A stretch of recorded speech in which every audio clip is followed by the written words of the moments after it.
Cameron reminds me very much of the reason that Einstein won his first Nobel Prize, which was for the photoelectric effect. In the photoelectric effect, an electron leaves its shell, ascends to a higher level, and then falls back and releases energy to all the electrons around it, inspires those around it. Cameron's behavior is very much like that electron.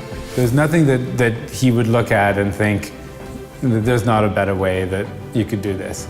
And then combine that with the fact that he will then go out and do it. I've been passionate about engineering, I've been passionate about medicine, and I've been passionate about business and business growth. And the opportunity to take all those three career pathways and put them into one job is endlessly satisfying. I think once you have that first time, you'll never forget when you built something and then you see it being used on a patient. And you're doing something that wouldn't have happened unless you built that technology.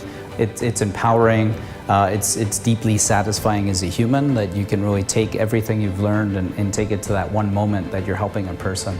And the idea of doing that in scale is really intoxicating and motivating. Other leaders are very good at the business side of things and the financial side of things, but when it comes to the tech, they tend not to be as deep, and Cameron can go as deep as anyone else. We have a hugely bright team full of PhDs and people working on this problem.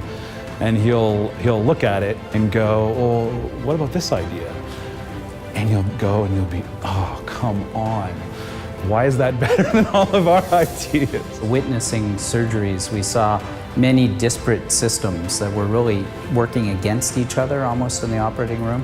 And we saw an opportunity to lift the performance of each of them, integrate them together, and really bring a new standard to neurosurgery. The end result is a system we call Bright Matter. So instead of a named product, it's really a suite of products that really work together, synergized in a really meaningful way. So we're excited as we keep adding pieces to that system, and it becomes more empowering. It really links radiology, surgery, and pathology in ways that have never been linked before.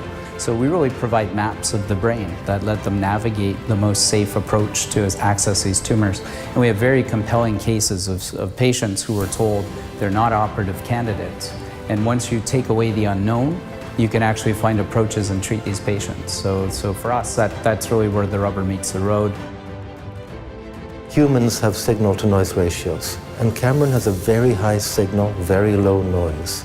Some people in business are all about the noise, the marketing, the sizzle, and it's not about that.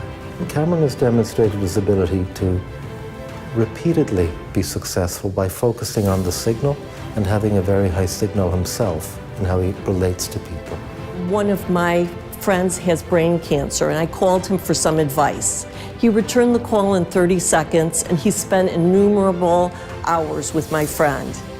So that gives you a sense of the man and his values. So we were able to attract the likes of General Atlantic, a very large private equity fund. So they're very good at taking a big idea and making it massive. And to be able to attract them, both being a Canadian company and a medtech hardware company, is pretty outstanding. So we're very grateful for their support and continued support, and the vision that we both share of helping patients around the planet. His goal is beyond him, beyond his company per se, but really as part of building a community of life science here in Canada.